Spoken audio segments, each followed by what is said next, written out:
Welcome to Encore Houston on Houston Public Media. I'm Joshua Zinn, and this week we'll feature one of Houston's newest contemporary ensembles, Loop 38, in collaboration with MUSIQA at their concert, Looking Back in Time.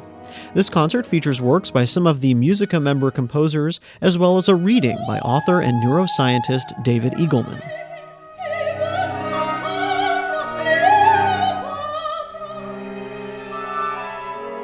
We'll begin with a colorful piece for chamber orchestra by Karim Al-Zand. Visions from Another World was inspired by 3 illustrations by J.J. Grandville, a French artist from the 19th century. Grandville's drawings were often fantastic and surreal in nature. The first movement, Ronde Fantastique, takes from the image of a group of aquatic creatures like frogs, fish, and even a lobster joined in a circle with a ring of insects flying above them. The second movement, Funeral Cortege of the Silkworm, is just that, a procession of insects holding a funeral. And the third, The Spinning Ballerina, showcases a bizarre series of transformations, from a dancing foot turning into a ballerina who turns into a spindle and thread, to a pair of cups becoming applauding hands. Here is Loop 38 presented by MUSIQA with conductor Jerry Ho.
Visions from Another World by Karim Al-Zand, performed by Loop 38 in concert with MUSIQA in January 2018. Next, we have another work inspired by specific imagery, this time in the form of Stained Glass Windows by Louis Tiffany. This piece by Pierre Jalbert specifically evokes a set of windows in the First Presbyterian Church in downtown Albany, New York, particularly the window depicting the Sea of Galilee. The music flows in one continuous movement, but Jalbert divided it into 9 sections based on various aspects of the windows like color, light, and the glass itself. Here is Loop 38 with conductor Jerry Ho and Pierre Jalbert's Transcendental Windows.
Loop 38 presented by MUSIQA in concert at the match with Pierre Jalbert's Transcendental Windows.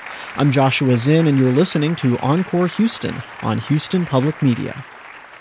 Though we're about a month early for Mother's Day, it's never too early to pay respect to your mother. The final piece on the program is Maternity, with music by Anthony Brandt and a libretto by author and neuroscientist David Eagleman. The piece is based on Eagleman's short story, The Founding Mothers, which features a combination of family history, anthropology, and biology, as it goes through an extensive maternal lineage dating back to the earliest organisms. First, Eagleman will read an extended excerpt from his story. Thank you, Tony. It's a terrific pleasure to be here. As Tony said, I'm living in Silicon Valley now, but it's so great to return to Houston and see so many old friends here tonight. So thank you very much for that. I'm going to read this story that I wrote called An Ode to My Matriarchs. In honor of Mother's Day, I'm going to spend 5 seconds thinking about each woman in the proud line of matriarchs who brought me here. My mother left a biology career to become a politician and a painter. She gave up cigarettes in her 30s, shoulders unreconciled issues with her father, and is unable to operate any video player newer than a VCR. The soup cans in her pantry are always in neat alignment. She is tall and striking, and was once cast in a commercial to play Cleopatra. At the 5-second mark, I turned to thinking about my mother's mother, my maternal grandmother. She became a locally famous grower of roses when her husband invested in oil fields and lost the bet. She died in her late 60s, drifting in a deep dementia and believing that she was standing in the snow-covered barn of her childhood.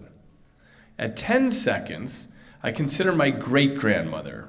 Her beauty stopped traffic when she was younger, and she struggled for 2/3 of her life with the slow fading of that power.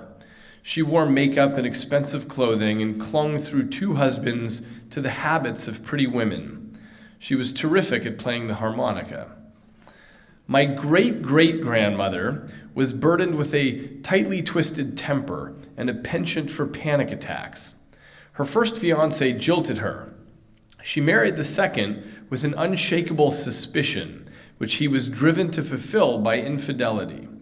She lived with hundreds of memories trafficking inside of her, like skittish schools of fish. My great-great-great-grandmother, which I'll call my great to the 3rd grandmother, appeared in the newspapers of her day as a talented long-distance runner. She gave into temptation with her coach, a married man, and bore his daughter. Although their relationship was never exposed, she always treated this child worse than those she bore later. It was the densest representation of her guilt. At 25 seconds, I turned to my great to the 4th grandmother, a lithe woman blessed with tightly curled locks of hair. She grew it long and was recognized by this feature her whole life. Men drowned in her pelagic eyes. After bearing 2 children, she spent the rest of her life in a relationship with an implausibly tall woman. Her whole life, she possessed the capacity to laugh so hard that she had to cross her legs tightly to keep from urinating. By the time I've been thinking about this for 5 minutes, I've arrived at my great to the 60th grandmother, who lived in what we call the Dark Ages. She once spent an afternoon examining a dilapidating Roman aqueduct with her children. First, she pointed out the features from a distance, then she helped them run their fingers over the stonework. She explained that there used to be people here before them, before their father's father's father 10 times over, who knew how to make things like this, people who commanded knowledge and symbols and ways of magic that were now lost forever.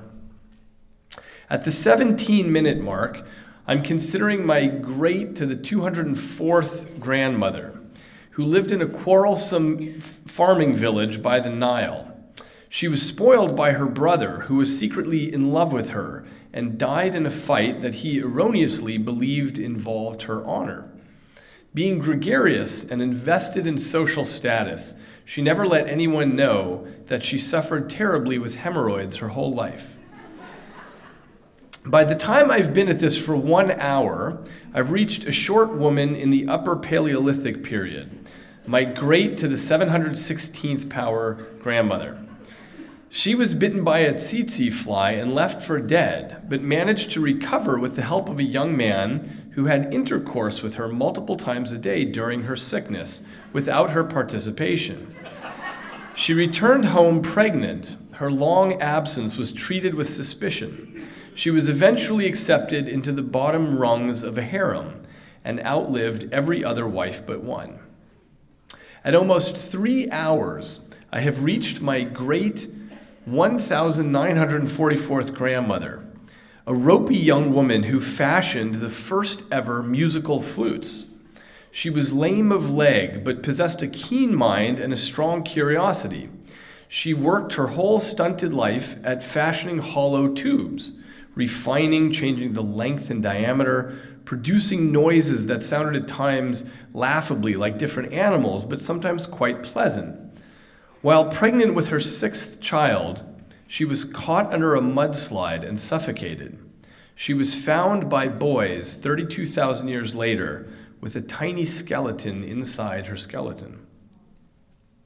After reflecting for 6 hours, I reached my great 4,320th grandmother, a red-haired woman who was unusually well-liked because of her talent at mediating disagreements.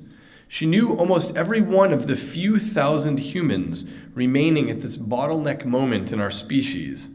Her formidable stare and powerfully hushing hands helped tip the balance, allowing us to emerge from the population squeeze.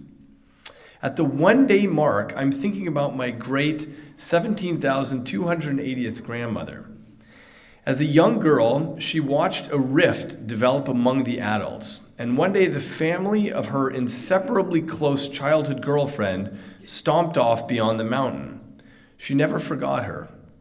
As my matriarch died during childbirth at the age of 13 years, she cried through the stabbing pain and thought only of her delicate, kind-hearted friend. Midway through the 4th day of sleepless, unwavering reflection, I reach my great 76,923rd grandmother, a Homo erectus.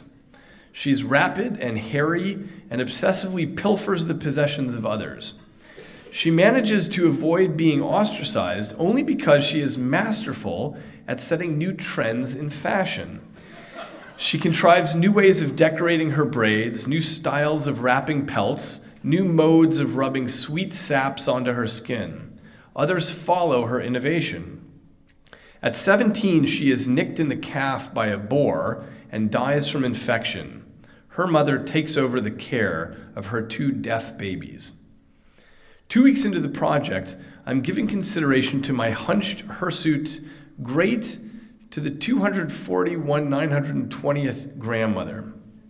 For most of her life, she carries a small, colorful rock and pretends it is others that she knows in the group. One day in her 9th year, a male who no one had previously seen is welcomed into the group.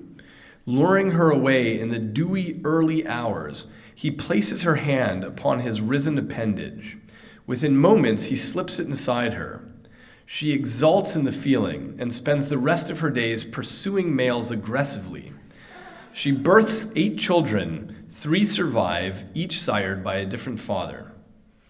Almost 3 months after I've begun, I reach a sweet young creature who has only middling talent at competing with other females in the pack. My great 1,537,922nd grandmother's shining moment comes when she sees a window of opportunity behind a grove of banana trees. He is there, and his female has just been bitten by a small snake and is yowling in pain and scampering down toward the water. My matriarch moves in quickly and allows herself to be impregnated. She gives birth to fraternal twins and lives 3 more years before ingesting a poisonous mushroom. 11 months into the project, I've reached my great 5,797,443rd grandmother, who in her youth breaks her hip bone when lightning strikes her from a boulder. This leaves her with a scarred hide and a strange gait, but she grows to be unusually large and is able to bark with such ferocity that her pack is saved by her on several occasions. Consumed with maternal passion, she nudges her progeny under sheltering branches whenever the skies darken. 3.5 years after I have begun, my great 22,075,801st matriarch is amphibious. Her features are duplicated in thousands like her. She follows the mesmerizing smells of males in beams of moonlight. She finds irresistible the rush of the cold water after dropping in from the basking rock, and she enjoys this ritual most of the days of her 4 years. 14 years into the project, My great 88,299,894th grandmother is fully aquatic. She fears creatures that are larger than she is, and anything that casts a shadow over the top of her. She is wholly devoted to the coruscating shafts of sunlight that sparkle the murkiness. 53 years into my reflection, my great 334,281,202nd ancestral mother is a small sea creature made of millions of cells that respond to chemical threats by shrinking away. When she detects energy sources drifting past, she unlocks her opening and absorbs them to fortify her tiny structure. After several months of this, she deposits a collection of pearly and delicate eggs. Although it seems almost infinitely improbable that my great 334,280,931st grandfather would glide by that particular section of underwater volcanic slope, that is precisely what happened. He unburdened himself of sperm and swam forward into the darkness. I will complete this project 112 years after I have begun. This is when I will reach my great 706,406,493rd grandmother, the first female in the history of the planet. By a hiccup of mutation, this is the moment when gender splits into being. She is the first to need a partner, to seek another half, to win the yoke of yearning. She desires not an equal, but a peer, something familiar but alien, something she does not quite comprehend, but which holds her only possibility for future. She is a single cell, as complicated inside as a city. Millions of proteins traffic like worker bees, clustering around a lithe and twisted cord of genetic code. She touches against other cells, shares experience, builds something new.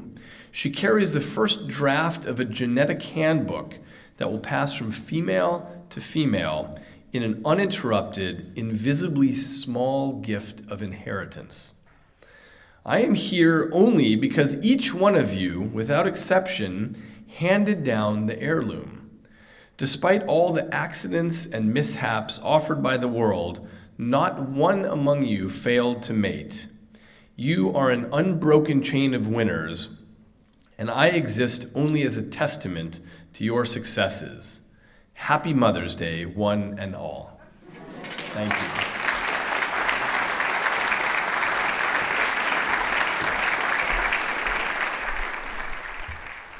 And now, Maternity, with music by Anthony Brandt, performed by Loop 38 and soprano Carol Bennett under conductor Jerry Ho.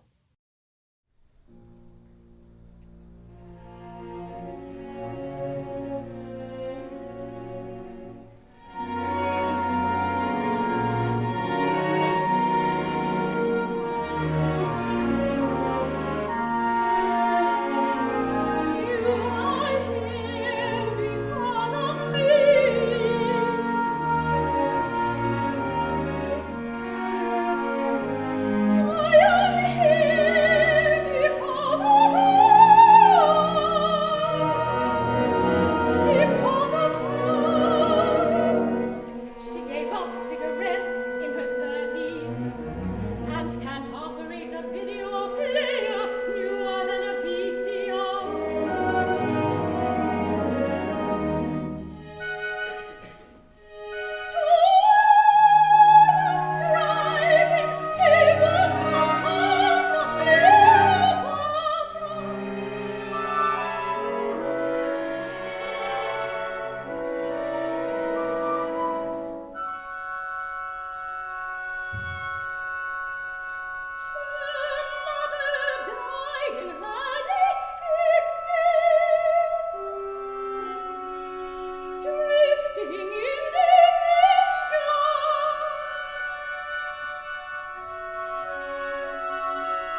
Anthony Brandt's Maternity, adapted from a short story by David Eagleman. You heard soprano Carol Bennett with Loop 38 and Jerry Ho as part of the MUSIQA concert at the Match in January 2018. And before we end the program, we'll have a special encore performance from our broadcast archives. This work, Natura Morta by David Rakowski, is from MUSIQA's January 2017 concert, The White Album.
Natura Morta, performed by violinist Jackson Gillen, violist Jebat Key, cellist Courtney Vandiver Pereira, and pianist Yvonne Chen, in concert with MUSIQA in January of 2017.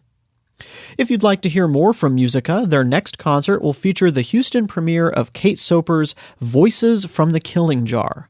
Kate is a New York-based composer and graduate from Rice University and a Pulitzer Prize finalist from 2017. The concert will have two performances, Friday, April 13th and Saturday, April 14th, both at 7:30 p.m. at the Match.